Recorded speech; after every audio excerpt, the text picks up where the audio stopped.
Hello everyone, welcome back to Starmain rambling about D&D part whatever we're on now.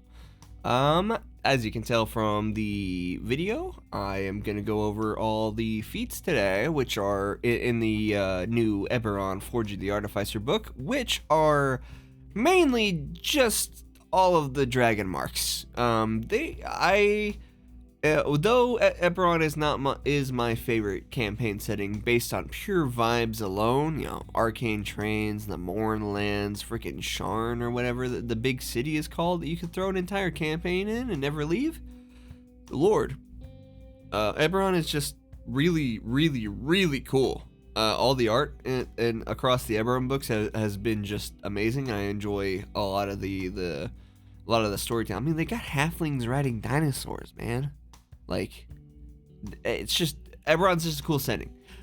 Though, I am not a lore expert on the setting as much as I love it, so I'm not, as far as I'm aware, the Dragonmarks are just kind of tied into the Draconic prophecy and the different houses and whatnot. Each mark has its own house, or each house has its own mark, like, that everything like that, but there are going to be other people, other YouTubers, other videos that are going to be better at going over the lore of that stuff than I am, because I'm just here to look at the feats, right? What do they do mechanically? And I would like to remind everybody again that I am not an optimizer. I like watching optimization content, but I myself am not as much worried about optimization, because I think you could, like there's that quote where your player base will optimize the fun out of any game they play, or something like that. Some stuff like I think people will probably know what I mean. That's a common thing that's gone around, right? I think if you worry too much about what's like mechanically the best, what does the most damage, how to do the most damage in a round, it really just limits your own creativity, right? You end up playing characters that just kind of do the same thing. If you're always so worried about DPR and whatnot, you end up playing characters that do the same thing, pick the same spells, do the same stuff. Like, it's not my cup of tea. I like knowing what's good. I like watching optimization content because they tend to go heavily on the rules and mechanics and stuff, and that gives me a better understanding of certain rulings and whatnot, knowledge I can use. But in terms of actual choices and feats and what weapons to use and stuff like that, I'm gonna do my own thing. I'm gonna make my own builds that are maybe not optimal, but I am a person that has a balanced mix of, I love making a character that feels mechanically fun and strong-ish to play. Like if I pick a niche, a type of character that I want to build, like say my character I play on my Monday game, my Monday campaign, they are a cleric, a trickery cleric that is also kind of like the pretty much the party's rogue, right? I'm not wearing heavy armor, even though I took the protector thing that clerics get, where I could wear heavy armor and stuff. I just wanted to be able to use a rapier, so I took that so I can get martial weapons and stuff like that.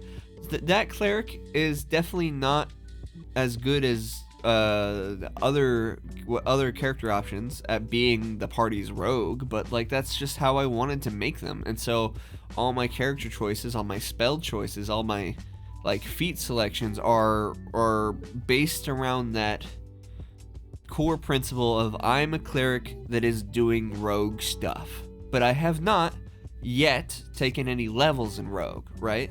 I probably will eventually, just because that's what I want to do for that character.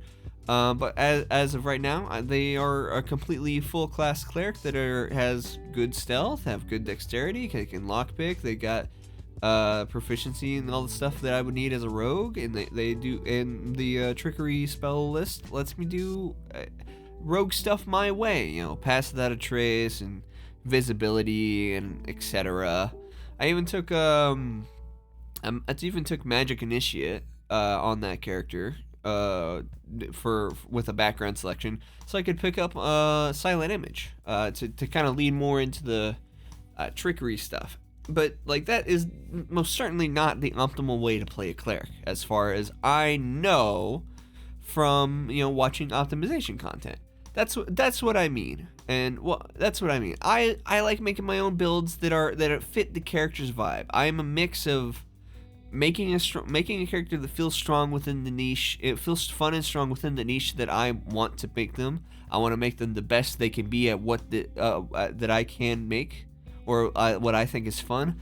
But I also don't want to forget all the roleplay stuff. Like, there's so much of D&D that is not messing with all the spells and stuff, and how high is your hit modifier and all. I think there's Dungeons and Dragons is a role-playing collaborative story game as much as it is about the mechanics. It's two halves of the same coin. And if you just only look at one half, then you're missing out a lot. And you can have a very skewed sense of like, all my characters, I'm picking the same options, I'm doing the same things, I've picked the same species the past like 5 characters I've made because this one just like is better, or like better for damage and stuff like that. And anyway, I won't ramble about it too much. Those are my general thoughts. Something I feel like I need to get out of the way first, so people can understand my point of view. I look at both sides of the coin. I enjoy making characters. I enjoy writing backstories. I enjoy role playing a lot.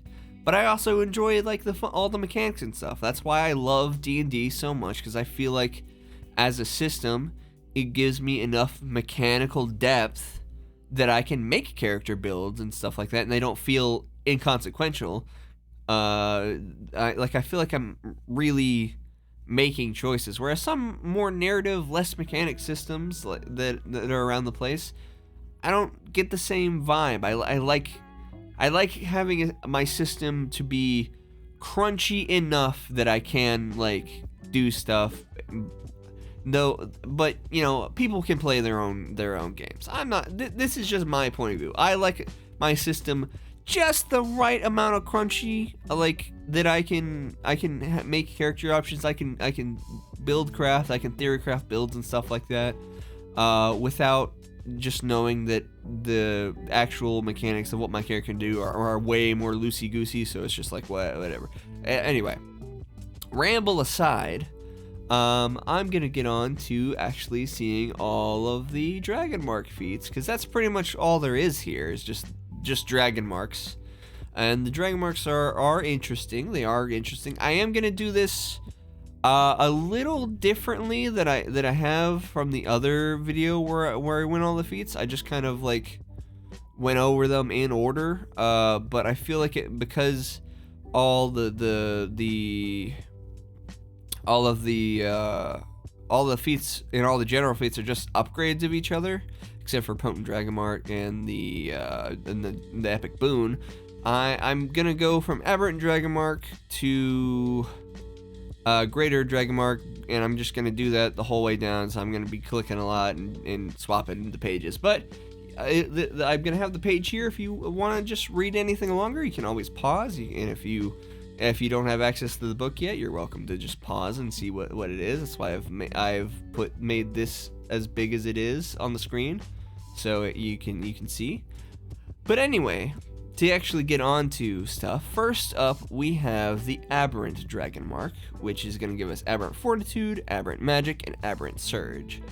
Aberrant Fortitude is when we fail a con save, we get a D4 as a reaction, potentially turning the failure into a success. You get that once a long rest. It's okay. Con saves are important, especially for a spellcaster, because that's concentration. You roll a con save for that.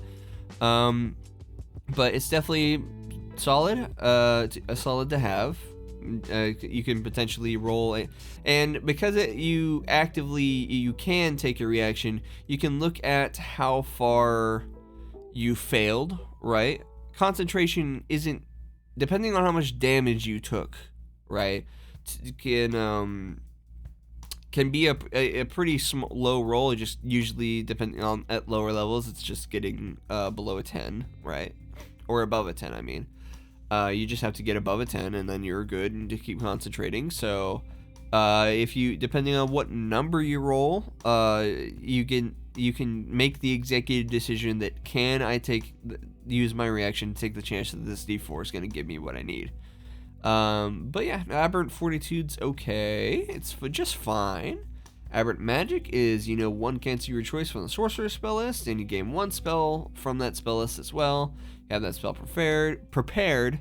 Once you can cast it once without a spell slot, and you can cast it with any spell slots. You can cast it that one free time per short or long rest. Constitution is your spellcasting ability.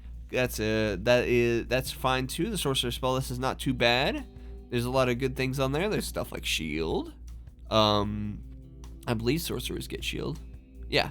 So I mean, the Sorcerer spell list is not as robust as the Wizards one or anything like that, but it definitely has most of the good options that you would want to take on the Wizard spell list or something like that. Anyway, so solid spell, and also they got most of the solid cantrips. I think if I remember, they have most of the solid cantrips. So yeah, good stuff. Then Aberrant Surge. When you cast the first level spell from this feat, you can expend one of your hit point dice and roll it. If you roll an even number, you gain a number of temporary hit points equal to the number rolled. You roll an odd number, one creature within 30 feet of you, not including you, takes force damage equal to the number rolled. If no other creatures are within range, you take the damage. You know me from if you've watched some of my previous D&D videos, I am really abnormally stingy with my hit dice. I don't know why. That's just the way I play. Even though I at my games there tends to only be one combat a day, or maybe two, but there tends to only be one big combat a session, since we only play for 4 hours, and combat can take a while. But my table at on Monday usually is kind of a big set piece fight, unless we're traveling. We may have some nothing burger encounters based on the rolls of some dice and stuff like that, but when there's actual combat and stuff to be had and going around there, it's usually a kind of a big set piece fight for the session, and then it has more mechanics and stuff like that. So, and then we get a long rest right after, or a short not directly right after, but we're not going to be doing much else for the set after that combat. Or it depends. D&D players can do what they want. Good. And I'm back. Sorry. Forgot to mute my phone again. Anyway, what I was saying, I'm really stingy with my hit dice for no reason, even though my table tends to be pretty we can expend all our resources in one fight. I'm just in the mind to constantly not use more spell slots, not use more hit dice or my abilities than I feel like I need to, at potentially the detriment of being able to solve problems faster. But I like having the option to still have spells after a combat, unless it depends. It also depends on the character, because my character that I play on Monday is really she's more calculating and stuff like that with her resources. But anyway, this is not really kind of a feature that I would use too much, because again, I'm kind of stingy with my hit dice, even if I have and stuff like that. But you can, there's plenty of better ways to get temporary hit points from classes and other feats and stuff like that. Exchanging some of your potential vitality for extra vitality now, I get it. But if you roll an odd number, one creature within 30 feet of you takes the force damage, which, if you're not careful, can be an ally, because it doesn't specify. It doesn't say that you're not your allies or anything like that. So I wouldn't be using. I think Aberrant Dragonmark is a perfectly fine feat. It is also an origin feat, so you're not outside of your background. You're not really expending anything to get Aberrant Dragonmark and whatnot. So Aberrant Fortitude's solid, helps you with your con saves. Aberrant Magic is is good. I always love one cantrip and a free sorcerer spell once a day, and then add it to my list to cast stuff. I could definitely see this stuff. But Aberrant Surge, I do not see myself using too often. Yeah. And you know what? I should have prefaced beforehand that all the Dragonmark feats are pretty specific to Eberron. Eberron as a campaign setting. But, however, if you clear it with your DM, to always talk to your DM about stuff like this, you could very easily flavor all of these Dragonmarks as some other kind of magical mark of some kind by something that maybe something marked you. Maybe you were just born with this kind of weird birthmark or whatnot that you pull all the market detection, finding blah blah blah, all that house stuff. Remember on you yank that out, and you could still flavor these as kind of some other kind of magical mark, right, on your body of some sort. Even if you weren't playing at Eberron, but that's just something you got to talk to your DM about, right?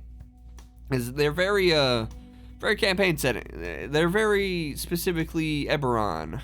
And even though it says the prerequisite is an Eberron campaign for all these, nobody pays attention to prerequisites unless it's multi-classing and other stuff like that, and like other feats. I don't know. I feel like I'm probably actually wrong. Plenty of people pay attention to prerequisites and stuff like that for, like, you know, the Warlock infusions and whatnot. But in terms of, like, you can waive the Eberron campaign prerequisite as long as you talk to your DM if you really want to take one of these marks and stuff, because don't get me wrong, some of them are pretty good. Most of them actually are pretty good, I think, mainly because of something we'll get onto a little later. But moving on from all that little blurb, is we're gonna go straight into Greater Aberrant Mark. You need to be 4th level, of course. I'm not gonna say that every time. You get to increase your con score by 1. Constitution's always important on every character. Not bad. Whenever you use the Aberrant Fortitude benefit of your Aberrant Dragonmark, you can roll a 1d6 instead of a 1d4, and you can regain your use of Aberrant Fortitude whenever you finish a short or long rest. I think that only really increase it. Let's go back. Aberrant Fortitude. Oh, that's your increase to the saving throw. No, never mind. That's good.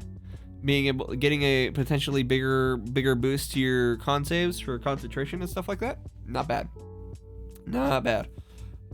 You also regain your feature when you finish a short or long rest. Cool. And then Mark of Inspiration. When you cast a cantrip, you can roll 1 or 2 of your unexpended hit point dice. You get another temporary hit points equal to your number rolled plus your con mod. And then one creature rejoices within 30 feet of you, including you, takes force damage you on rolled. Is that just okay? That adds it onto the it adds it onto the cantrip as well, and now you're rolling 2 dice. 1 or 2 of your unexpended hit point dice. Yeah, I like it. Same. It's a solid little. You can use it equal to your proficiency bonus and regain all expended use on a long rest. Yeah. Again, still got to be careful. Cause you got to be real careful if you want to burn your extra hit dice that you may not be using anyway, because you're just gonna get a rest after this big combat or something like that. You're gonna want to be careful, not because this could hit your party members and it can hit you if there's nobody within range, and you roll the hit points equal to combat, and one creature of your choice within 30 feet of you takes 4 damage. Okay, so now it's doing both.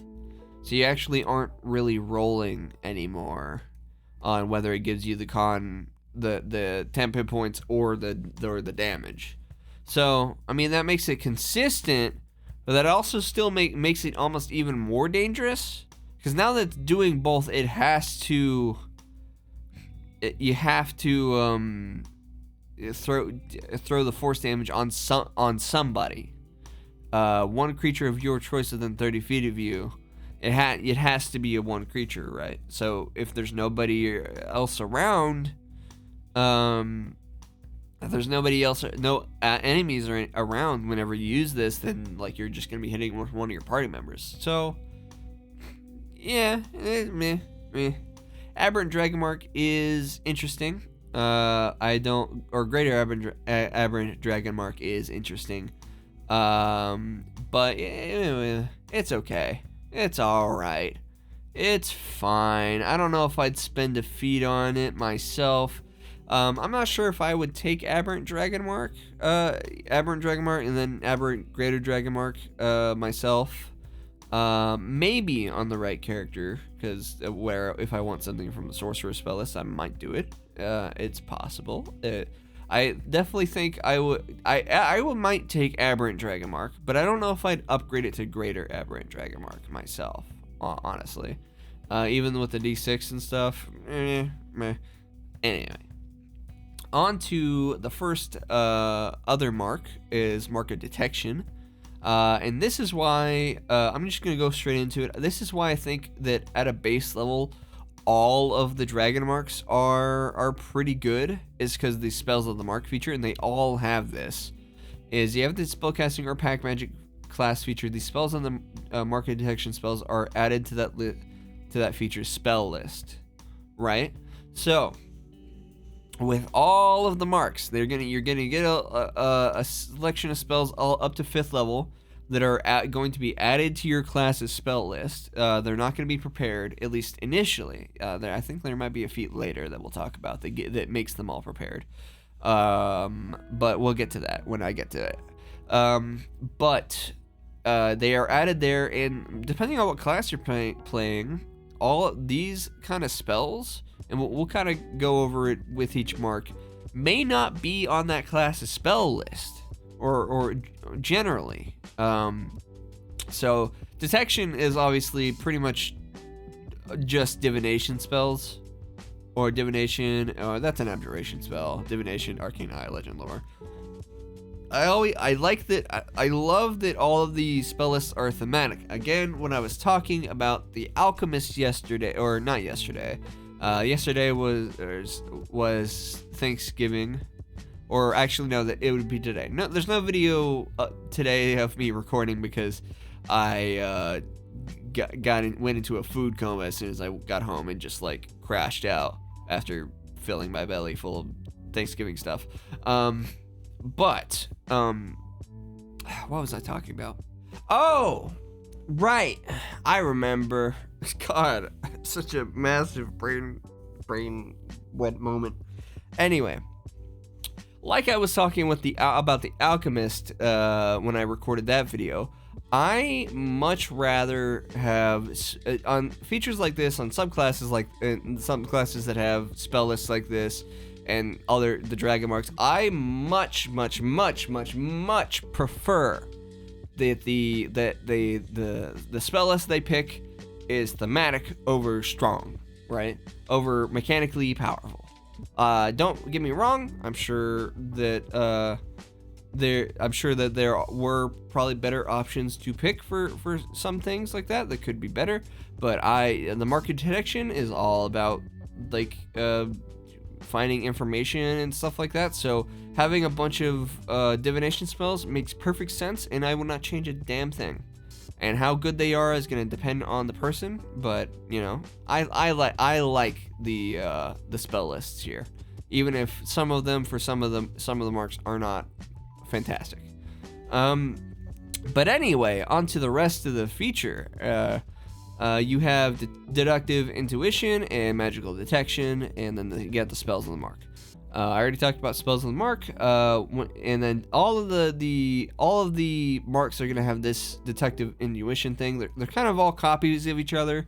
There's a few differences, but you're always gonna be able to roll 1d4 to select 2 skills or whatnot.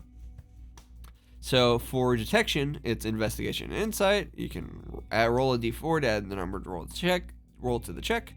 Helpful. Free d4 on two fairly, in my experience, fairly common skills. If you want to be this kind of detective character that might have the mark of detection, not bad. And then you get magical detection. You always have detect magic and detect poison and disease prepared. You can cast each spell once without a spell slot. You regain the ability to cast it when you finish a long rest, and you can use these spells if you've got spell slots with the blah blah blah. And then you choose which mental stat they get. And then when you get level 3, you also get see invisibility prepared. No one's gonna be able to hide a damn thing from you, right? You get a free cast to detect magic every day. You get a free cast to detect poison and disease every day. And then whenever you hit level 3, you get a 3 cast to see invisibility every day. So no one's gonna be able to hide jack shit from you if you really lean into I could very easily see myself wanting mark of detection if I want to play this like private investigator type character, which is what it really lends itself to, and being able to cast these spells once for free at like a crime scene or something, and not having to use my spell slots on them. Because when I think of a private investigator, obviously investigation is an intelligence skill. So I would maybe make a private investigator like a rogue or a wizard, or now an artificer, I suppose. You could make an investigator. That would be good. I might have to think about that. Character ideas live. Especially if I were to, I don't know, maybe like a arcane trickster detective of some kind. I don't know. Character ideas live. I really, things just come to mind to me while I'm talking about them, so I hope you enjoy. Anyway, I like mark of detection, and then you get these spells: identify, detect claws, find traps, find traps, haha, find traps, haha. Sorry, I repeated that twice. But yeah, find traps, bro. Why they couldn't even let it like actually find traps in the new rules? Whatever. Anyway, clairvoyance, non-detection, arcane eye, divination, legend lore, all good stuff. All good stuff, in my opinion. Very thematic for the mark of detection.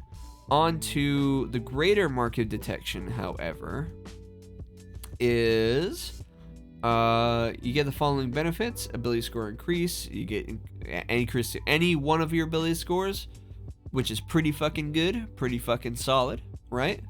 We enjoy that you can the greater mark feats tend to be pretty flexible, right? You could theoretically take any of these marks on any character. You get a couple free casts of some spells, and then the mark of detections are always, since it's any ability score, pretty flexible with on what kind of characters that you could take them with. And then you get improved intuition when you use the mark of detection feat. You roll a d6 on the investigation and insight checks. Then you get shared detection. You get to target somebody else with see invisibility. I don't know. I don't know if I don't know if I would take greater mark of detection, even on that theoretical like private investigator character. Because giving somebody else the invisibility isn't particularly helpful. But yeah, that's kind of all I have to say on it. I don't think I would take it. Really? This is not, I don't think this is enough. This feature here, the shared detection, not enough for me, personally. But I would definitely take normal mark of detection on the right character, just not greater mark of detection. So, moving on to the mark of finding, which is really, we're gonna get Hunter's Intuition. You get the D4 on Perception and Survival this time. You get Finder's Magic. You always have Hunter's Mark. You can cast it for free. And then you get Locate Object at level 3. This character will never lose their remote in the couch. They will never lose their keys. They will always know where it is every day. And then the spells of the mark are, we're going to get Fairy Fire, Long Strider. I like Long Strider. Locate plants or animals, Mind Spike. Mind Spike's not bad. Clairvoyant, Speak with Plants, Divination, Locate Creature, Commune with Nature. Very rangery. For Mark of Finding here, which makes sense. Hunter's Mark on... If you ignore like the damage bonus of Hunter's Mark is also a spell you use to track people, right? You throw, as long as you can see, as long as you just sorry, God, Lord, I can English. Reset the brain, edit it out maybe. Anyway, Hunter's Mark. If you ignore the damage part, Hunter's Mark lasts for an hour, and you use it to you can help yourself track. Like if you're in a city and you're trying to get away from somebody, throw Hunter's Mark on them. It's gonna last for an hour. Then you're gonna have advantage on tracking their asses down again. So that's what the Mark of Finding is good at: finding stuff, locate object, locate plant, animals or plants, locate creature, and then they have a few other divination spells here for like extra stuff, being able to find that stuff. I don't know if I would take Mark of Finding. It doesn't inspire me as much because any character I would want to take Mark of Finding on, I'm probably already a ranger right now, right? I'm probably already a ranger. At least I think, and I got plenty of casts of Hunter's Mark as a ranger. Like I got more Hunter's Mark than I ever need on rangers now. But yeah, I like any character I would want to take Mark of Finding on. I probably already made them a ranger of some kind, or maybe a rogue. Not sure. A Hunter's Mark isn't inherently too useful for a rogue in terms of like damage or anything like that, but tracking people and stuff, if you're using it for that purpose, not too terrible. But yeah, those are kind of my thoughts on it. It doesn't inspire me like Mark of Detection did. So what we get for the greater Mark of Finding, we get the flexible ability score, increased ability score by 1. You get the improved d6, and whenever you cast Hunter's Mark without a spell slot, the range of the spell is doubled. That you can modify the spells, and the target can't benefit from the invisible condition. And I don't know. Probably not great either. Probably not something I would take either. I'm not personally. Mark of Finding doesn't speak out to me, so naturally I would probably not take greater Mark of Finding either, since Mark of Finding itself doesn't really talk to me in that kind of way that Mark of Detection did. So I don't know how much I can say on it. That being able to, where they can't go invisible for you, could be useful in the right case scenario. But it's pretty niche. It's a pretty niche use of an entire feat. I don't know if definitely probably not worth an entire feat for this, though. The flexible ability score increase makes it to where no matter what character, it's probably never being completely wasted, because you're still getting all these feats are never going to be completely wasted. But it is what it is, right? It is what it is. But let's move on, because I really don't have too much to say on Mark and Greater Mark of Finding. So let's go to Handling. This time our D4 bonus is to Nature and Animal Handling checks. We always have Animal Friendship and Speak with Animals prepared. And then Monsters Connection. You can use cast those for free like just others. Monstrous Connections, when you reach character level 3, you can target a monstrosity when you cast Animal Friendship or Speak with Animals if the creature's intelligence score is 3 or lower. And then in terms of our mark spells, well, actually, I do like it. I don't know how many monstrosities have abide by intelligence score of 3 or lower, but I feel like you could eat for the flavor of being able to do it. I feel like you could just talk to your DM and just waive that, just ignore that part, and because it would be way more fun to be able to theoretically talk to any monstrosity like you could with speak to animals.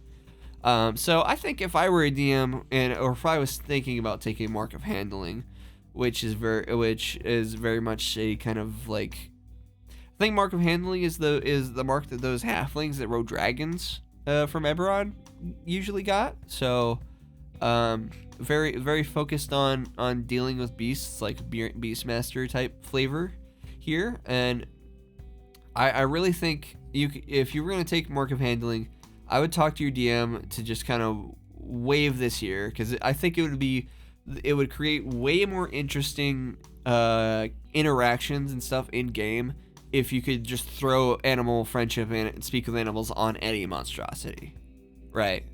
Any monstrosity, and because that's on the DM to make fun. If I was a DM, I would definitely waive it, because I think it's a niche enough use to. But if a character wanted to really build into this, like being friends with all creatures, natural and unnatural, then it would just make I would waive it. Anyway, onto the spells. Command's nice. Find familiar is also always pretty neat too. Beast sense, calm emotions, those are okay. Beacon of hope, all right. Conjure animals, I think is okay. I don't remember. I'm not that worried about it. And then Aura of Life, not terrible. Dominate Beast isn't too bad, I guess. And Awaken. These are kind of our first standouts here. Are pretty much command and Find Familiar. The rest of these are kind of give or take, to be honest, in terms of like power. But again, I'm okay with it being a weak list if it's thematic, which it very much is. It's very, very animal focused list here, especially with Awaken. But it's pretty good, pretty solid, pretty all right. It's okay. On to Greater Mark of Handling. You get the flexible ability score increase. You get the D6 on your skills. Improved handling. When you are mounted, you immediately, after you hit a target with a 5-feet mount with a melee attack roll, your mount can make a reaction, move at speed, or take the attack action to make only one attack. Blah blah blah. That's okay. You gotta be careful with mounted combat, like I was yapping about in when I went over the Unearthed Arcana for the Cavalier. The big problem with mounts are, if you're not a paladin that can cast Find Steed or Phantom Steed and all the steed spells, mounts kind of are just gonna die. They're just gonna die. You really need to do something to be able to make them work. That's why the paladin is so good at mounted combat, because they can resummon their mounts. So if they die, you're not just out those character options that you picked. You can just resummon the mount. But if you wanted to take it, I could see it.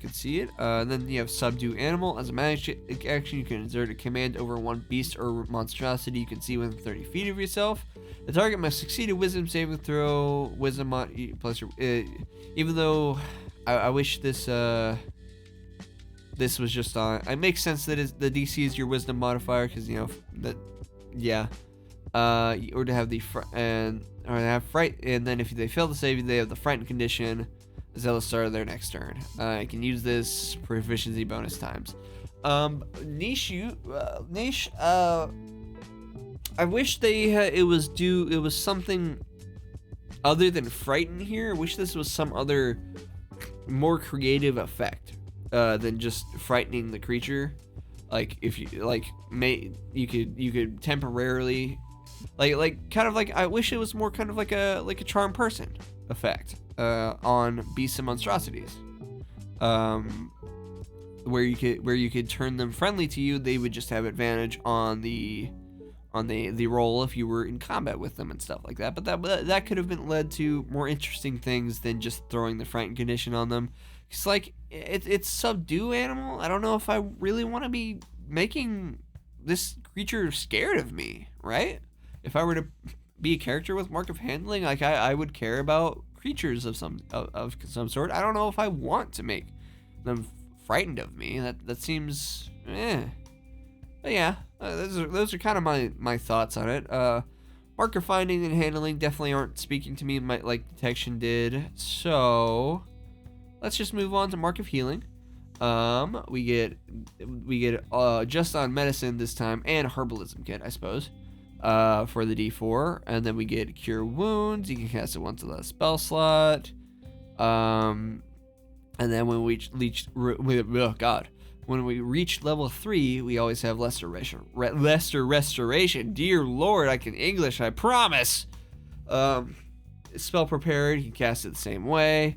Having a free cast of lesser restoration is certainly not bad. Are you getting blinded, deafened, paralyzed, or poisoned all the time? Maybe not. Maybe you are. Being able to cure one of them without a spell slot every long rest, not bad. Not bad. Definitely, certainly useful. Cure Wounds is also a fantastic spell. Be able to cast it for free if you're not a character that can have Cure Wounds, especially if you were like a sorcerer or a wizard or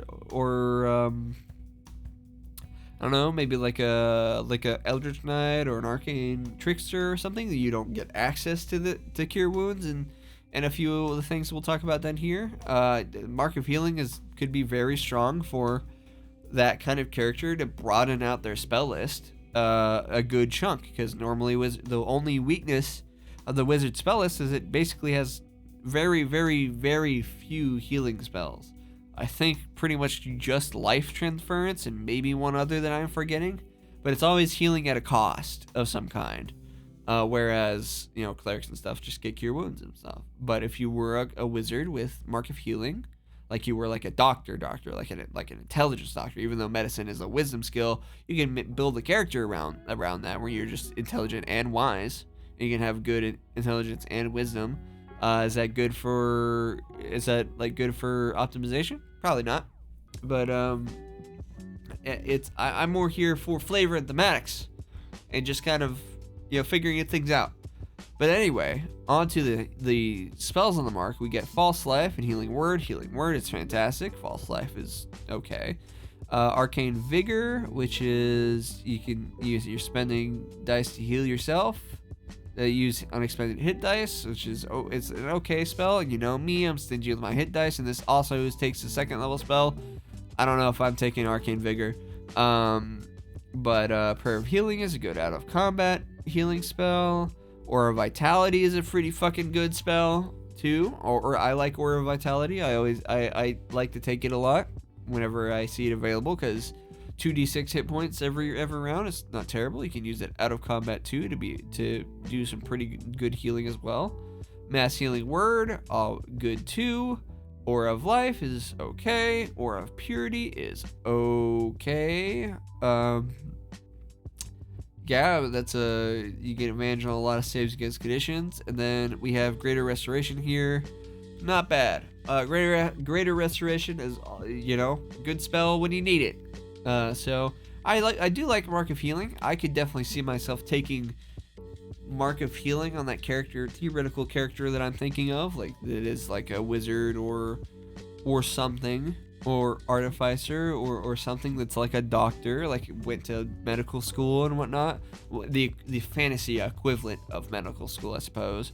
And so they are a combination intelligence and wisdom character, maybe mostly intelligence, because it'd be like a wizard or something, but have like at least a good wisdom score as well, and then take stuff on medicine and whatnot. Anyway, let's check out Greater Mark of Healing. You get the increased D6, the flexible +1. Whenever you use the Cure Wounds without using a spell slot, number of times your proficiency bonus, and you regain all expanded uses from one. Without expending you're getting more free casts of Cure Wounds. Additionally, when we get cast Cure Wounds, we treat any roll as 1 or 2 as a 3. Okay. Free cast to Cure Wounds is definitely not terrible. That's pretty solid out of combat healing as well, and in and out of combat healing without expending any spell slots. So yeah, no, Cure Wounds. you know what? If I took Mark of Healing, I might take Greater Mark of Healing. I would probably not mind having a good up to 6 potentially free casts of Cure Wounds in and out of combat. So I could heal people without really expending anything super important. If we weren't fighting in the moment, if we were fighting in the moment, Cure Wounds is a good spell to use in combat too. So like, yeah, I think Mark of Healing's probably hitting me. I think so far out of the ones I've seen, I think I like this the most. The greater, the upgrade. This is the upgrade I like the most so far. I could definitely see myself making a character taking the Mark of Healing and then Greater Mark of Healing. But let's go on to Hospitality. You're getting Persuasion and Brewer Supplies or Cook's Utensils to get that D4 on. We always have Purify Food and Drink and Unseen Servant. And then we get Calm Emotions at level 3. Those are pretty, not gonna lie, niche spells. As anybody who knows D&D could tell, those are definitely nicher if you need them. Like spells like that. Calm Emotions you could probably cast regularly. You could probably cast pretty regularly if you wanted to, because it's not a terrible spell. Purify Food and Drink, you will. I mean, hey, a free cast to Purify Food and Drink a day, in the right campaign, I think that could be a pretty impactful, right? Where if you're in an area where you're constantly worried about mistrust, or even if you're in a survival focused thing, if you were having to survive and avoid this Purify Food and Drink can definitely help you bypass kind of. If a character with Hospitality was stuck out in the wilderness and had to forage for food and whatnot, Purify Food and Drink would definitely help that kind of character. So why not? And Unseen Servant probably would too, being able to have a little guide, invisible dude to help do some stuff. Not bad. I've come around to Mark of Hospitality, but let's look at the spells. Get Goodberry. Goodberry is nice. Sleep's nice. Aid is pretty good. Enhance abilities is useful when you need it. Create Food and Water. Leeman's Tiny Hut. Those are pretty solid in terms of avoiding survival, I suppose. Aura of Purity is okay. Mordecai's Private Sanctum is pretty solid. And Hallow. This is all Mark of Hospitality is all. If I remember what lore I little know, the characters that get Mark of Hospitality are characters that run this long chain of inns across Eberron, right? So they're the type of character that would have Mark of Hospitality is this kind of character focused around providing comfort to random people. Maybe if I were to make a character that had Mark of Hospitality, I would make them. Let's see, they would be like a bellhop, right? They were a servant of some kind of inn or casino or something like that. They just have spells and stuff to help aid them in caring for others in that way, and then something fantastical happens and suddenly they're an adventurer. So and then they provide that comfort to their other adventurers, their party members. You know what? I'm coming around to Mark of Hospitality. I could definitely see myself if I appreciate when a something gives me a character idea. So I'm down. I'm down for Mark of Hospitality. Is it good? I would say most people would probably consider it a no. Purify Food and Drink. These are all, even the spell list is pretty nichely focused in that what I was thinking about, a character mainly providing comfort to others. But hey man, I'm always down for. I appreciate when something can give me a character idea, as I said before. So I like Mark of Hospitality. I don't know what to tell you, but let's look at Greater Mark. You get the flexible ability score increase like everyone. You get the D6 instead of a D4. When you cast Purify Food and Drink, you can modify the spell that instead of its normal effect, each creature of your choice in the third view is refreshed. Each affected creature's exhaustion level is reduced by 1 and gains separate hit points equal to your proficiency bonus plus your intelligence, wisdom, or charisma modifier. Once you modify the spell with this benefit, you can't do so again and finish a long rest. But temporary hit points last until a long rest, right? So this is like a mini what's the spell called? A way lesser version of Hero's Feast. That's what it is.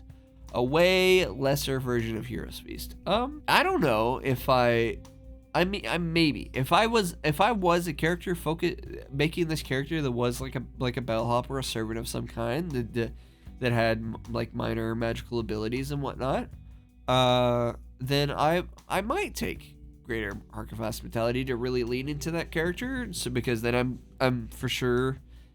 I don't know. Actually, I'm not sure. I'm not sure if I would take Greater Mark of Hospitality, but because this is kind of, I mean, temporary hit points are always nice, but there's like a billion ways to give temporary hit points.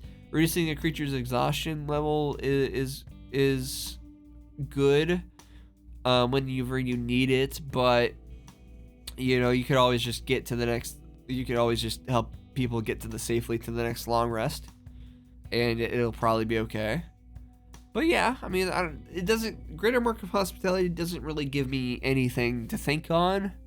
But I've made myself come around to Mark of Hospitality, where just like Mark of Detection and Mark of Healing, it gave me a character idea, or it gives me exactly the type of character that I would think would take what you would make a Mark of Hospitality, take Mark of Hospitality on.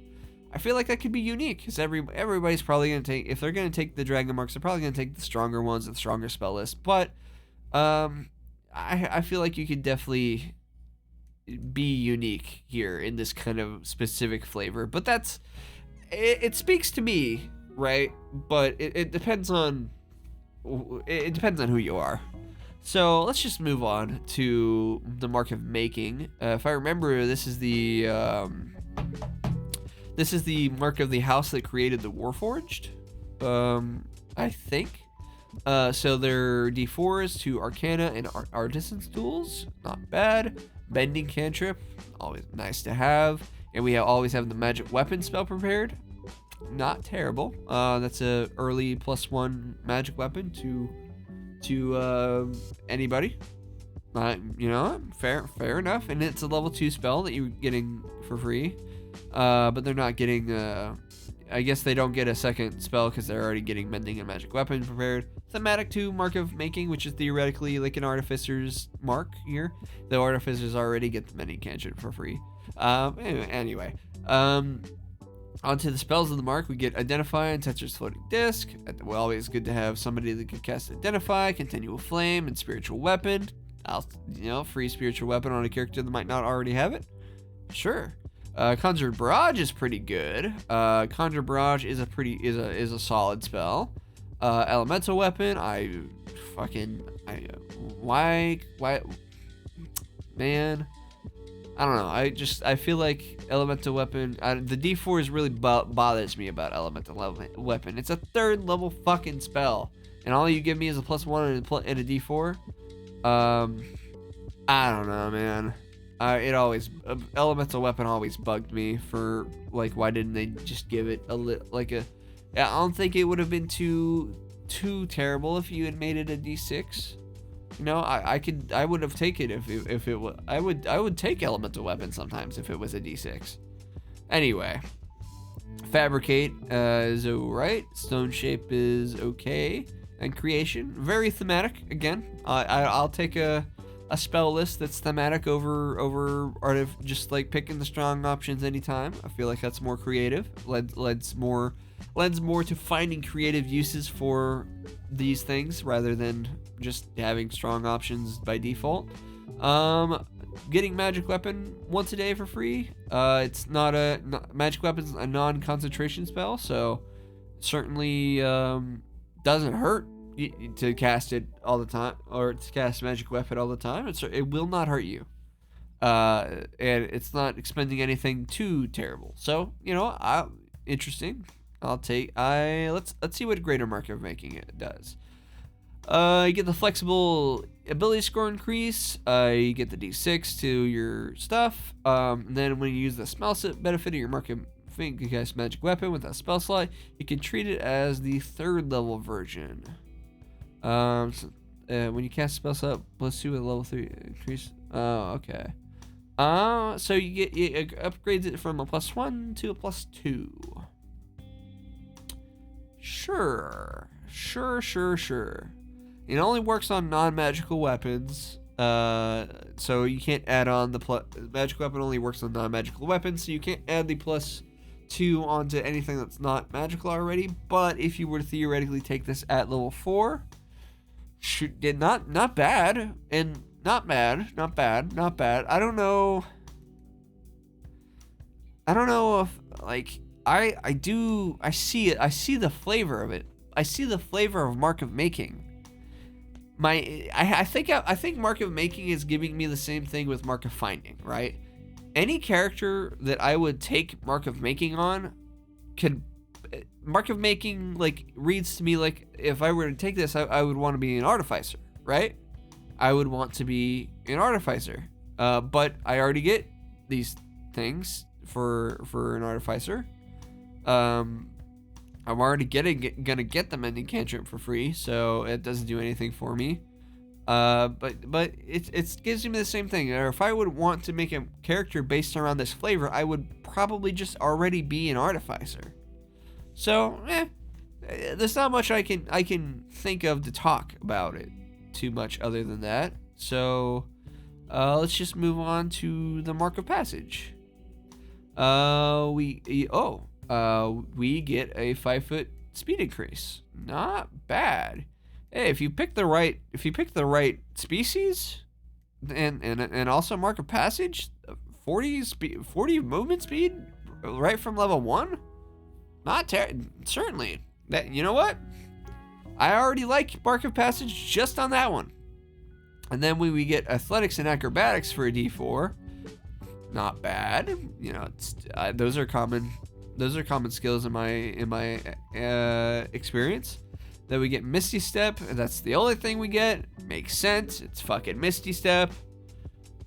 Misty Step is Misty Step. They love throwing Misty Step out like candy, or Misty Step adjacent features like candy these days, because everybody likes Misty Step so much. They were like, hey, let's give a bunch of people Misty Step all the time. Which, you know what? I'm not mad. I'll take Misty Step for free. Why not? This even combines with like other features that give you a similar thing, because now you have even more teleporting a day. That surely won't annoy your DM at all. But the Mark of Passage spells are Expeditious Retreat and Jump. Find steep and I like Expeditious Retreat. Jump I also adore. Jump is a real fun spell. Find Steed to pass without a trace. Interesting.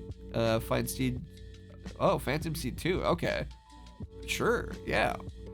Wonder why they wouldn't give these. You know what? It makes sense that the greater Mark of Handling gave you stuff for writing spells, but I feel like greater Mark of Handling would have probably been a lot better if they had given these spells along with it. But Mark of Handling is more about like controlling and handling beasts rather than traveling, whereas Mark of Passage is obviously focused around travel. So, you know, I won't be too judgmental on that. Pass without a trace is always nice. Blink's okay. Dimension Door, nice. Freedom of movement, I like having freedom of movement. And Teleportation Circle, that's pretty good. That's a pretty solid list, I think, for this specific character. Like if you were like a cleric, you know, of some kind. I don't know why cleric is the first thing that came to mind. Maybe it's because these spells the cleric doesn't typically really have on it. But yeah, no. If I was a cleric of like some god of like wind or something, I don't know. I don't know if there's a cleric subclass that really speaks to having this kind of flavor, but like I was saying way earlier, the mark spells are very useful for classes that don't have these kind of spells on their spell list. So that's probably why Cleric came to mind to me first. But I don't know. Mark of Passage is good. I think objectively it's pretty solid. Again, if you pick the right species, you get 40 feet right at the beginning of the campaign. Not terrible. And then, that'll combine with other features that give you more movement speed. This spell list is pretty solid. Dimension Door, Teleportation Circle, Jump, Misty Step. Good stuff. I mean, not much I can say on it other than Mark of Passage is just, objectively pretty solid. So, what's greater Mark of Passage?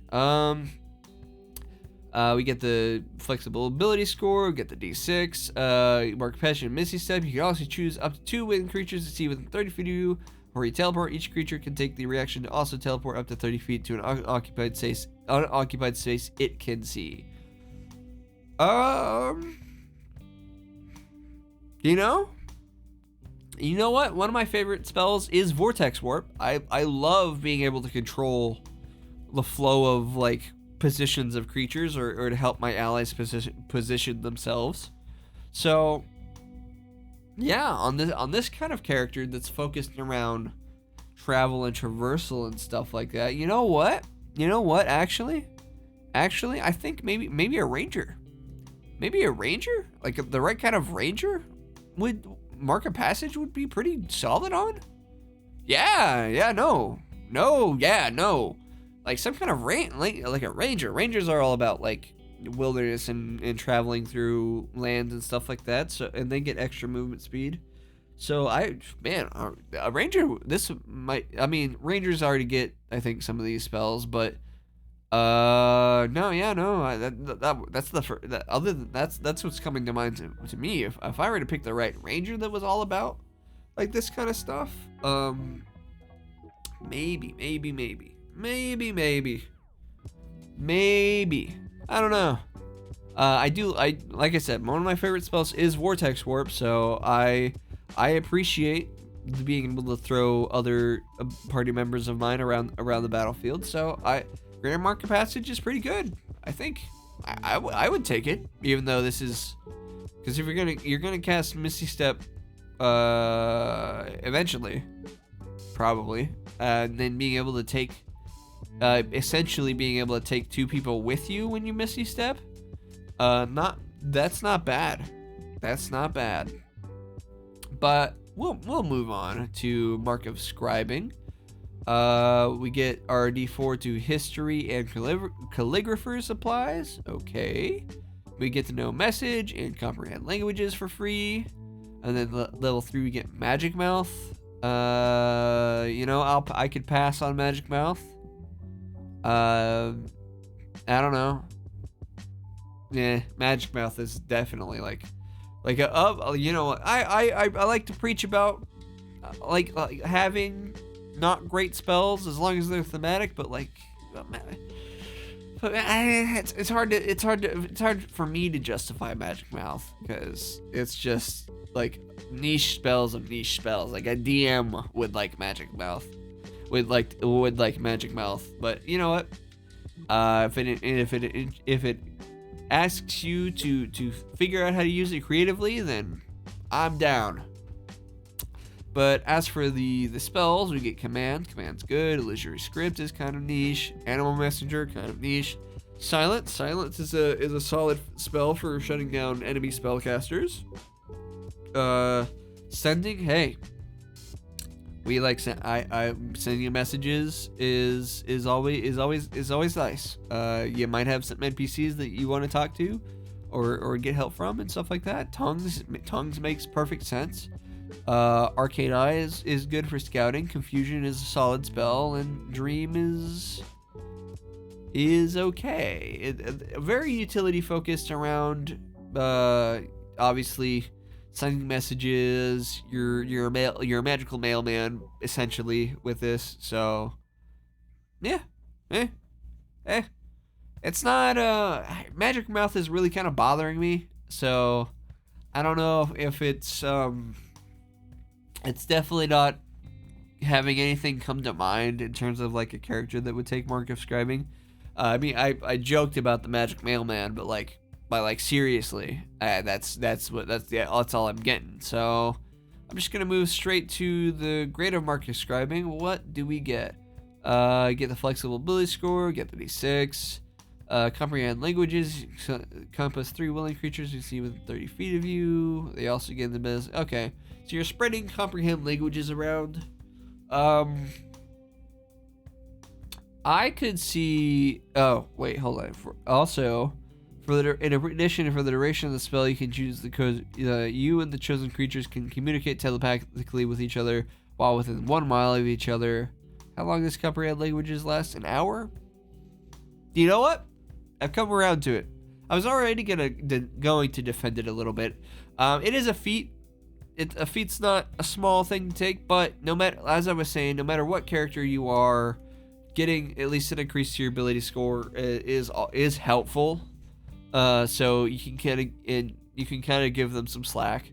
But spreading comprehend languages by itself to 2 other people, up to 3 willing creatures, can be helpful, because sometimes, I mean, granted, the person that has comprehend languages might also be the best person at like deciphering what you would need to use comprehend languages on to like read and stuff.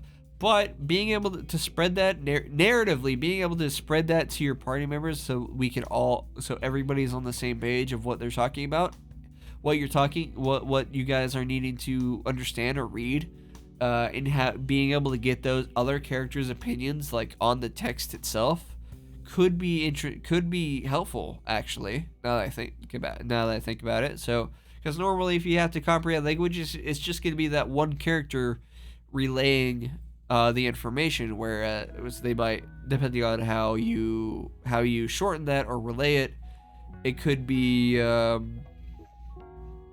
don't know, skewed to what that character thinks.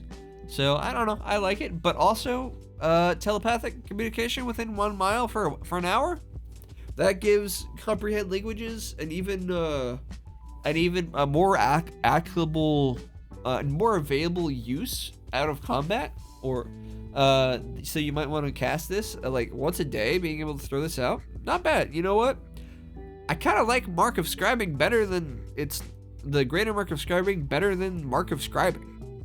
Like it's 900% just because I'm getting Magic Mouth for free instead of a different spell. Magic Mouth is really bothering the shit out of me for some reason. And I know I'm kind of a hypocrite where I'm like I like flavor over power, but like come on, if you get like, just because I like flavor over power does not mean I'm gonna take fucking Find Traps, right? Like I still like to know what spells are useful and good and that I could use, even if they aren't like the best option. But fucking Find Traps and like Magic Mouth, nah, bro. I like, please give me something else. But yeah, Mark of Scribing and Greater Mark. I like Greater Mark of Scribing. Being able to share comprehend languages with people, I think is pretty cool. And the telepathy for an hour for a first level spell, and not even just like that, for a free first level spell. Though granted, you can only modify it that way once a day, or once at long rest. So yeah, I think it's okay. Mark of Scribing and Greater Mark of Scribing are all right. Yeah, it's whatever. Let's go. I will be right back for Mark of Sentinel. My nose is bothering the crap out of me. Okay, back for Mark of Sentinel. We get Sentinel's intuition, so we're getting insight and perception as our D4 roll skills. Guardianship, we always have the shield spell prepared, casted once in the spell slot. Jesus, that's pretty good. Like, even for like a non-spellcaster, having the shield spell once a day. I mean, it's an origin feat, so it's not costing you anything but a background for that type of character. But certainly not terrible, especially would be helpful for other spellcasters that don't normally get the shield spell, like like a war cleric or something, right? A war cleric. Does a war cleric get shield already? Does war cleric get shield already? Maybe I should know that before I start yapping about that, because that seems like a spell it might get already.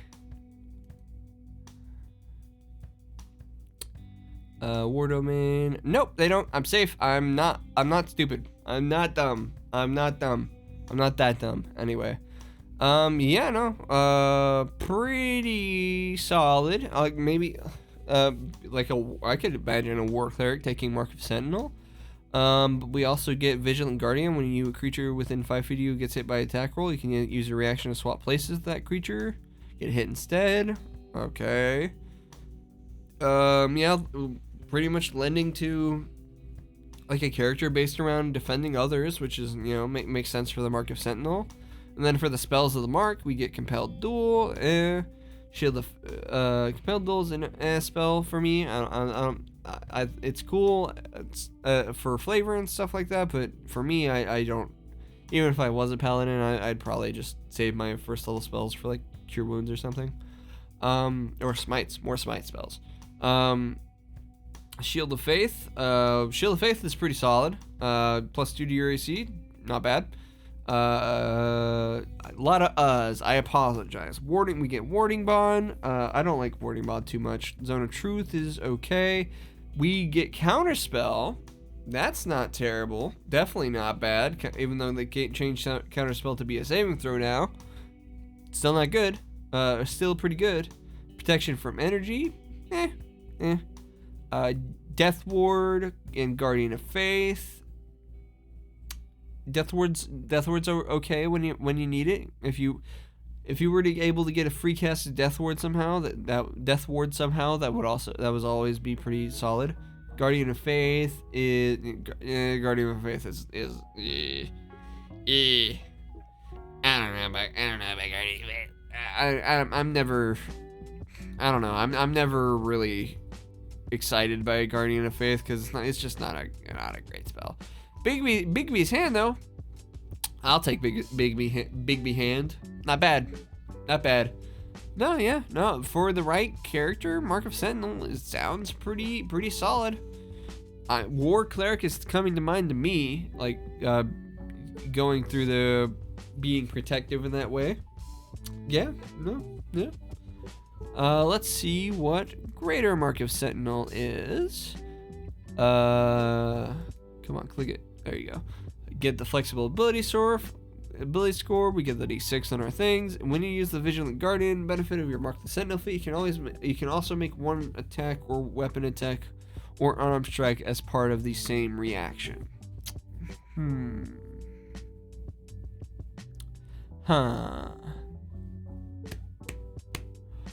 I mean, getting more attacks is never terrible, and you're already using your reaction to inflict yourself into the way of the damage anyway. I don't know. I mean, you have to be within 5 feet of an ally that's getting hit, and they're gonna want to be an ally that you're wanting to not get hit over you. So if you were like with the party barbarian or something, I think you would probably just let the barbarian take it. But if you were in the back guarding like if you were guarding a spellcaster of some kind that got into the thick of the fight on accident, then maybe, I don't know. Greater Mark of Sentinel isn't I mean, you could, I don't know what you definitely would probably not, being a rogue that is Mark of Sentinel. You know what? No, actually, no. Hear me out. You're a stealthy bodyguard, right? You're an assassin, sent to guard people. Correct. You're that type of assassin that's like gonna that's gonna expend their own life over their charge, right? Something like that. So, and then if you take this, then in the right scenario, Granted, as a rogue, I'm not sure that you're gonna want to be the one getting hit. But if we go with the flavor that I'm thinking of, where you are this assassin that cares little about their own well-being over their charge, and you pick somebody in the party that you want to guard, then this could give you another way to use sneak attack every turn, or not every turn, but like another time around. But that's the only thing I can really think of. Yeah, God, man, I say so much. I've failed you. Sorry, I'm so boring. Anyway, to Mark of Sentinel, not to Mark of Sentinel, but back to Mark of Sentinel. It's not like counterspell's good. Being able to access counterspell is solid for characters that can't already access counterspell. God, man, I'm sorry. It's bothering me now. But it's okay. It's an okay. Shield is definitely solid. Shield here is definitely solid for spellcasters that don't already have shield, which would be like a cleric or something, or maybe a druid. I don't know why a druid would want to take Mark of. Oh, wait, hey now, Moon Druid, Mark of. Wait, do Moon Druids get shield? Do Moon Druids get sealed? I'm gonna have to figure that out too now before I go crazy on this. Moon Druid, they do not get shield. I'm saved. I'm saved. So maybe a Moon Druid, could benefit from this, from Mark of Sentinel, because you see what I mean, right? You get shield. You have the extra spells to cast shield. Wait, how does I shouldn't have even closed. I shouldn't have closed the tab. Can you cast what you can cast? You can cast some spells within the moon. Circle forms. Circle forms, armor class, blah blah blah. Wasn't there a ability that you could cast some of these spells while you're still in moon form? Blah blah blah. Always the spell. You can cast spells from this feature while you're okay. I think there maybe was I might have been getting confused with the UA a while ago, where they got to cast like abjuration and spells while they were in wild shaped. But even then, maybe like being able to make use of Vigilant Guardian and the extra attack you get from Dragonmark Sentinel from improved Vigilant Guardian. Maybe a Moon Druid. Those are the things that are coming to mind me anyway. If other ideas come to you and that fit your character, then by all means. His shield is shield for free once. I think is still pretty solid. When you really need it that turn, it's helpful. But anyway, on to Mark of Shadow. We're gonna get stealth and performance for our D4s. You're gonna get minor illusion and invisibility.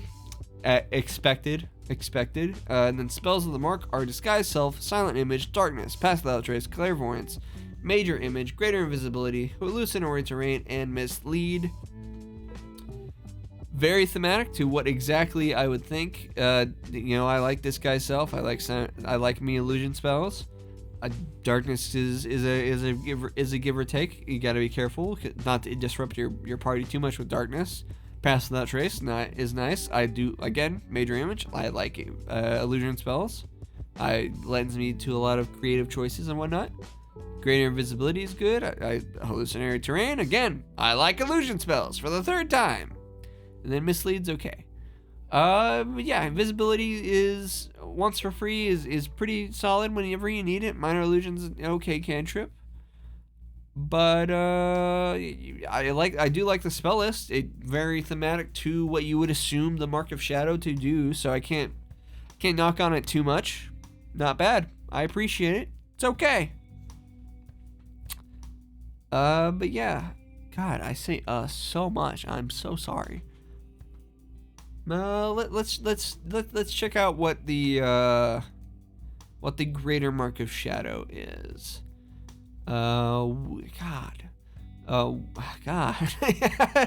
I need to stop worrying about it. God damn it. Again, we get the flexible ability score increase. We get the D6, and then improved Mark of Shadow. Shape of Shadows, you get cast ability with a spell slot you can treat as the 3rd level version. So we're getting to cast invisibility on another person for free. It can be useful. It can, I suppose, be useful if you weren't a character.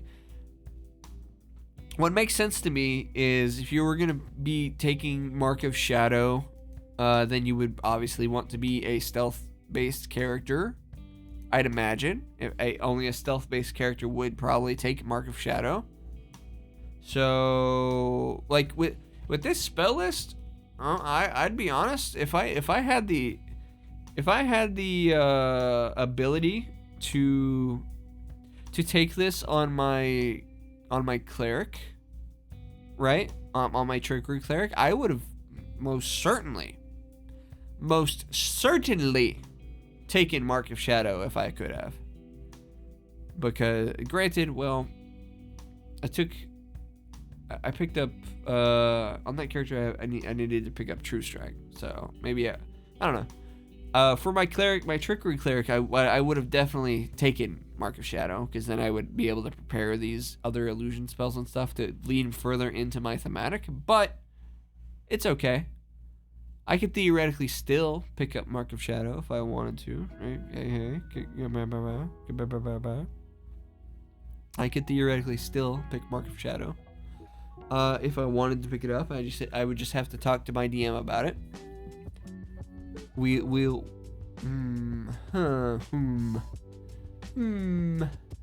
Granted, my trickery cleric already has invisibility from things. But I would appreciate these other spells as well. Greater Major Image, Silent Image, Darkness, Hallucinatory Terrain, and Mislead. I would appreciate being able to have those spells on my Trickery Cleric, but we'll see. It's something for me to think about. But yeah, even Greater Mark of Shadow, being able to cast invisibility on a second person is okay. Is alright. It's okay. Mark of Shadow definitely could be very good for a rogue, right? If you took Mark of Shadow on a Arcane Trickster, you could definitely. Granted, most of these spells would probably be on your list anyway, since you're getting from the wizard spell list, but being able to, you would already have invisibility, so you wouldn't have to take you would have invisibility from level 1 instead of having to wait till you get, second level spells on your Arcane Trickster, and you would get Minor Illusion already. So you could pick a different cantrip. So, and then being able to cast, if you took the Greater Mark on your rogue, being able to cast invisibility on a second person, not terrible, not bad. But that's all I can think of. You know what? Yeah, Mark of Shadow on an Arcane Trickster would be pretty not bad, I think. Yeah. Let's move on to Mark of Storm, though. We get acrobatics and navigator's tools for our D4. We get resistance to lightning damage, a general origin feat with a damage resistance. Hey, now that's like Mark of Passage. That's where you're getting the extra 5 feet on Mark of Passage is pretty good. Getting a resistance to lightning damage as a general feat, not a general feat, an origin feat. Hey, that's pretty good. But we also get Thunderclap for our cantrip and Gust of Wind. Gust of Wind is you can definitely use it. Very thematic, because I think Mark of the Storm characters in Eberron are typically all the people that are like on ships and on airships and stuff like that, they belong to the house that has like a good control over like airship or ship trade or something like that. Maybe I might be wrong. Yeah, just let me know. But yeah, I mean, Gust of Wind's okay. Then we don't get a third level. We don't get a second level. Well, no, that's a second level spell. But yeah, a damage resistance for an origin feat, for just an origin feat, cannot be understated. So what do we got for the spells? Feather Fall makes sense. Fog Cloud makes sense. Levitate's okay. Shatter, you know what, pretty solid. Sleet Storm, all right. Wind Wall, Conjure Minor Elementals. That's a nasty spell to get access to. Control Water makes sense, and then Conjure Elemental. It's okay. Conjure Elemental, but man, Conjure Minor Elementals being here, that's pretty gnarly. That's pretty gnarly. These Conjure Minor Elementals can be pretty nasty on the right character. But yeah, no, man, Mark of the Storm, free damage, like Gust of Wind and Thunderclap, very thematic. Spell list is very thematic. Getting a damage resistance for an origin feat cannot be understated. That is pretty solid. If you want, that is pretty good. Though the one problem I can see coming with that is any character you would want to take Mark of the Storm on, like narratively and thematically, I imagine you're going to be picking a subclass or a class that might already give you damage resistance, like lightning damage resistance, but you know, it is what it is. It is what it is. So you know what, that's all that came to mind to me to talk about that. But let's see, Greater Mark of Storm. When you get the D4 flexible ability score increase. When we cast Gust of Wind, you get a fly spell speed of 60 feet for the duration of the spell. How long does Gust of Wind last? 1 minute. You get a free fly spell on your second level spell. That could definitely give you a reason to cast Gust of Wind. I mean, it's still concentration, but I mean, if you were a character that, I don't know. Maybe if you were leaning into being a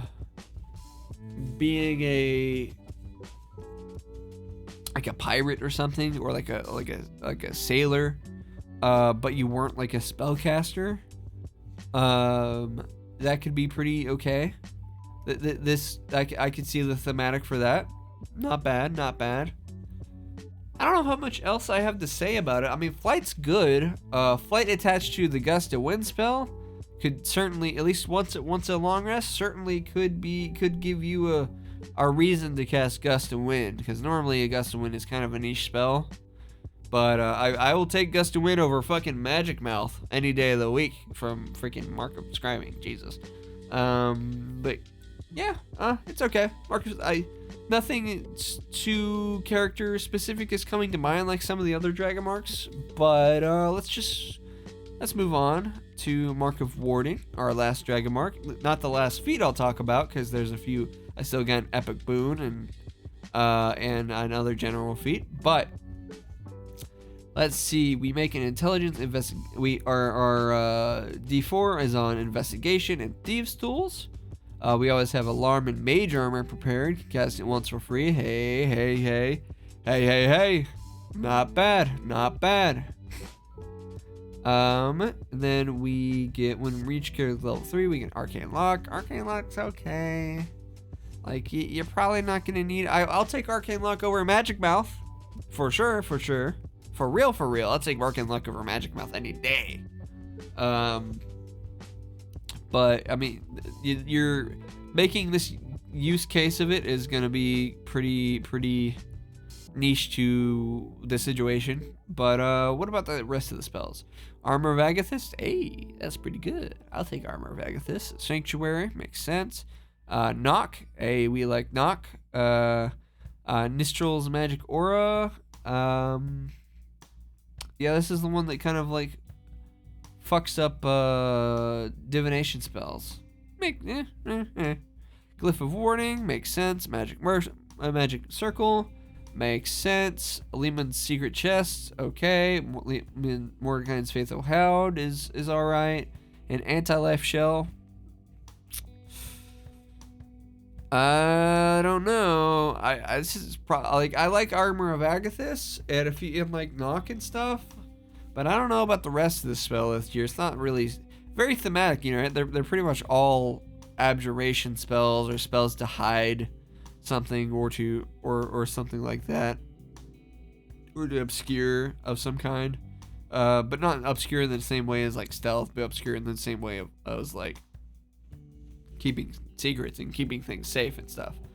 But I don't know, the spell list isn't really speaking to me too much, but Alarm and Mage Armor for free, that does speak to me. Arcane Lock I could do without, but Alarm and Mage Armor for free on the right character, hey, not bad, definitely not bad, definitely not too bad, But let's see what the Greater Mark of Warding does.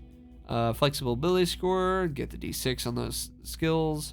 When a creature makes an attack roll against you or a creature you can see within 30 feet of yourself, you can take a reaction to impose disadvantage on the roll. I mean, it's better than it's what character would I take Mark of Warding on? Like I was thinking of maybe my Abjuration Wizard that I'm kind of stewing on, but like I'll as a reaction, I could throw my Arcane Ward on people instead. So I don't know. Maybe like it's hard to think about what kind of character I would take Mark of Warding on. Cause I don't know. Nothing's just coming to mind. It's not inspiring me. I like having Alarm and Mage Armor for free, but nothing is coming to my brain here. And it's not that being as a reaction for the Greater Mark reaction being able to inflict disadvantage against your ally on attacks against your allies within 30 feet of you. It's not terrible. Definitely way better than some of the other Greater Marks that we've seen in this video, but I'm not sure. Man, really? Yeah, really, just no character is coming to mind. Huh. Maybe, nothing's coming to mind that I would take this on. That I would take Mark of Warding on. I don't know. Sorry I don't have much to say about Mark of Warding. It's just that, like, it's not inspiring me like detection and healing and hospitality and passage have. It's not inspiring me. Nothing's coming to my brain here. So I apologize, but that's kind of all I'm gonna have to say on Mark of Warding and Greater Mark of Warding. This is good. This is okay. If you don't have anything, if you're a spellcaster of some kind that doesn't really have anything better to use your reaction on, like you don't have a lot of reaction spells, then Mark of Warding, maybe. Greater Mark of Warding, maybe. But then you would have to pick Mark of Warding. Because, like, my thing is, why nothing is coming to mind with Mark of Warding is, even though I like having Alarm and Mage Armor for free, the only unarmed characters that I would take this on already have, like, unarmored defense, right? I could have said I could take Mark of Warding on, like, a monk or something, but they already have unarmored defense and plenty of things to use their reaction on. So it's just, I don't know. And then, like, you could take Mark of Warding to get Mage Armor, so you could, if you wanted to, you could play a character that like a rogue or something, or a cleric or a druid that for whatever reason you don't see as being really particularly armored, right? And then you could do that and have Mark of Warding and have mage armor around, kind of like a wizard. But those characters get armor proficiency, unlike a wizard. So I don't know. I mean, hey, maybe a sorcerer. Maybe a sorcerer, because getting mage armor for free and added to your spells can save you from needing to take it if you're not a draconic sorcerer and basically get mage armor for free all the time anyway. Yeah, a sorcerer is the best thing I can think of right now, because the sorcerer, depending on what spells you choose, they don't have too many things to use their reaction on, so you could take maybe Greater Mark of Warding and not be too bad. Having these spells added to your, I think, I don't know if sorcerers get most of these spells, but you know, the sorcerer is probably the best thing I can think of, because it can save you from having to make a choice to take mage armor, right? If you don't want to multi-class or anything and get other armor proficiencies for some reason, it could save you a multi-class. Like, you could be you know what? I'm thinking it's stewing. I've thought about it. It's stewing. You're a sorcerer. Maybe you're the new Spellfire sorcerer, or maybe you're the Clockwork sorcerer or something. Those characters are kind of more defensive focused. They have a lot of support. They have a lot of support features. So, and yet, even though the Clockwork Soul Sorcerer has the thing where they can cancel out advantage on disadvantage, but now with Greater Mark of Warding, you could be able to inflict disadvantage. So you could pretty much always, a lot of the time, you can always be having your reaction being used to either kind of manipulate probability in that way, where, you know, you're inflicting disadvantage on people's attack rolls, and if they somehow manage to get advantage, you're like, nuh-uh. Right? Now it's all coming together. I still not a great fan of this spell list. I know I seem like a hypocrite sometimes, where I'm like, I'll take a thematic spell list over a strong one. However, with Mark of Warding is like defense, right? So Armor of Agathith and Sanctuary, that's good. Nistrel's Magic Aura, I'm fine with that. That's like defending against divination. Glyph of Warding, cool. Magic Circle, cool. But Lehman's Secret Chest and Faithful Hound, I don't know. I feel like there could have been better spells here for this. An Anti-Life Shell? I mean, I guess it supposedly makes sense. I don't know. That's all I can think of. But moving on to our one of our last two feats here is Potent Dragonmark. You get to increase the spellcasting ability score used by your Dragonmark feat by 1, maximum of 20, and then you can always have the spell. Oh god, you always have the spells on your spell of the mark list prepared, if any prepared. Yeah, that can give you a lot of extra spells, especially on characters that don't get a whole ton of spells, like a sorcerer or an arcane trickster or an eldritch knight. If you took one of the marks for those type of characters, or hell, even the artificer in this book, right? If you took the right mark, you know what, the mark of hospitality character that I was the bellhop. You know, I'm thinking maybe being an artificer for that, and then taking that. Yeah. Not too bad. But Dragonmark spellcasting. You have one extra spell slot to cast the spells granted by your Dragonmark feat. The spell slot level is half your level rounded up to a maximum of 5th level. You regain the expended spell slot when you finish a short or long rest. You can use this spell slot only to cast a spell you have prepared because of your Dragonmark feat or the Dragonmark preparation benefit of this feat. So, I think most certainly Potent Dragonmark is definitely, probably better than a lot of the other greater marks of whatever, right? And some of them I think are interesting, but like having all of the spells on your Dragonmark spell list prepared all the time and being able to cast like one of them for free, that is really, really, really good. Potent Dragonmark is knocking people the fuck out here, guys. That's Potent Dragonmark is good, because all these spell lists we just talked about, like even the more niche ones, being able to cast one of them a day for free,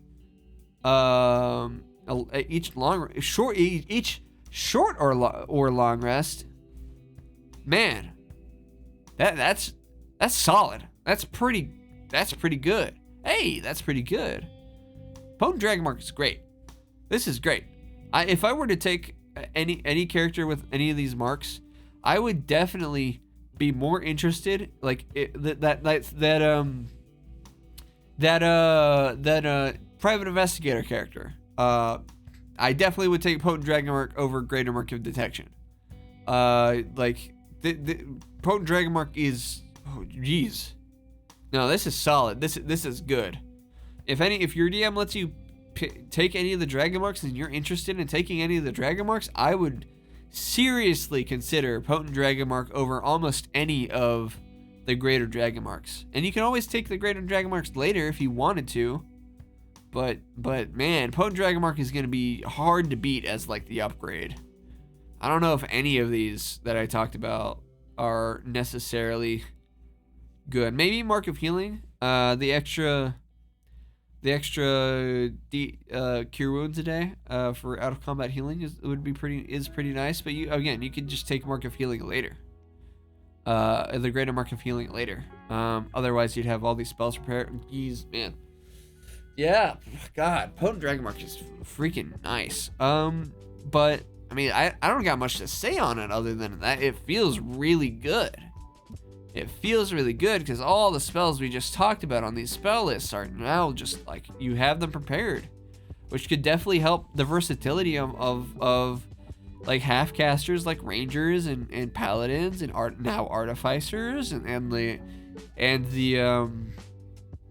arcane trickster and the eldritch knight, and hell, even the warlock too. The warlock too, getting an extra spell here a day could be pretty massive for them. Man. Potent Dragonmark has so many uses that I'm just kind of a little flabbergasted that it's just good. So because it's just good and there's not much else to say on it, that's pretty fucking good. Let's go on to the one epic boon here. You get the following benefits. You increase the ability score of your choice by one to a maximum of 30. Is the Boon of Siberys, by the way, which I think is the name of one of the dragons that like defends Eberron or something, or that one of the dragons that used its body to make Eberron. You choose an 8th level or lower spell from the Sorcerer's spell list, or a spell from the Siberys Dragonmark spells table, including the table includes Dragonmark suggestions if you'd like. You always have that spell prepared. You can cast it once without a spell slot or spell components, and you gain the ability to cast it in that way when you finish a short or long rest. You can also cast this spell using any spell slots you have opponent, blah, blah, blah. And these are just its suggested spells. Again, it's any spell of 8th level or lower from the Sorcerer spell list. I mean, granted, this is an epic boon, so you're level 9. I would imagine you're probably going to take an 8th level spell and be able to cast that 8th level spell for free. It is pretty solid. Yawn attack. Yeah, no. I don't know if it's necessarily. I would, teleport. I would be good with a free cast at teleport a day or a short rest. Free cast at teleport every hour. If you go somewhere and then take a short rest, not bad. I think it's particularly powerful. Because it comes back on a short or long rest. Because getting a free another 8th level spell, the Sorcerer spell list isn't too bad. I think. I'm not gonna go look at it right now. I'm gonna leave that up to you guys to figure out your own creative uses of said spells. But not you know what? Boon of Siberys is pretty solid, pretty okay, in my opinion. Not bad, not bad. Most certainly could be worse. I don't know how it scales necessarily to other epic boons, but you know what? I think it definitely would be a consideration for me, depending on my character. So yeah, the sky's kind of the limit there, because it's any spell of 8th level or lower on the sorcerer spell list anyway. But yeah, that's kind of all I've got for you today. With all my thoughts here, I hope you enjoyed hearing me ramble. I will do my best to make sure I edited out some of my little confusions and stuff like that, which you probably might not even see, other than this part of me talking about it. It did bug me that I forgot to edit out a sneeze in my last video. Apparently, somebody left a comment for that. So yeah, it bugs me a little, but it's okay. I'm learning, and I'm still I'm having a good time no matter what. So from now though, with a lot of the new stuff covered, right?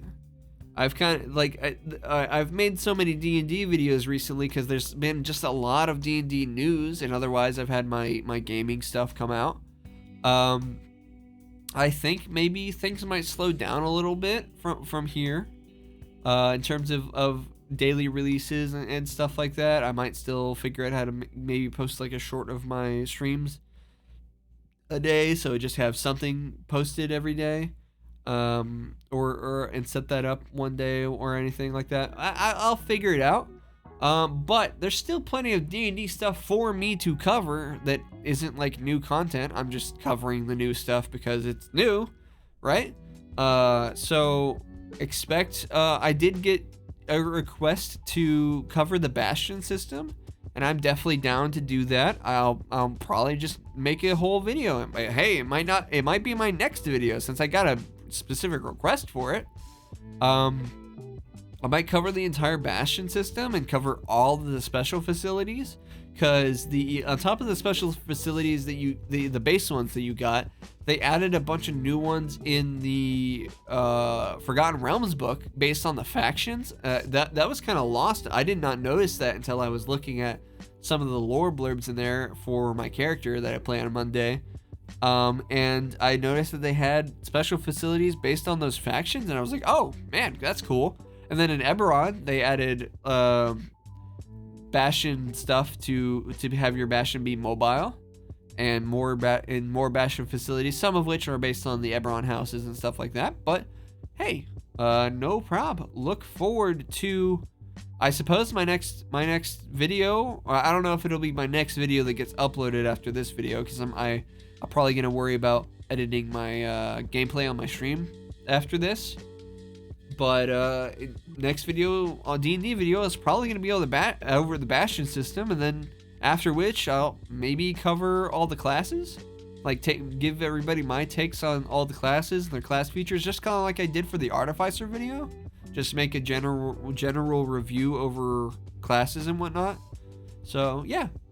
In any case, if you would like to join a new community, I do have my Discord, always linked below. And if you wanted to help me in any way, help support me, I do have my Ko-Fi. You can send me tips. You can sign up. You can throw me $1 every month for my one singular monthly subscription thing, because all I can think I can give people is enough entertainment for $1 for a month. So if you'd like to do that, feel free. If you want to help me monetarily in a way that doesn't require you to throw money at me, I'm not too far away from Twitch affiliate from the recording of this video. So if you want to, even if you don't catch my streams and whatnot, if you want to go over there and throw me a follow, that could help me reach that 25 followers goal, and I'd much appreciate it. But more than anything, I hope you all had a good Thanksgiving recently, and I hope you have a fantastic time zone. Bye bye.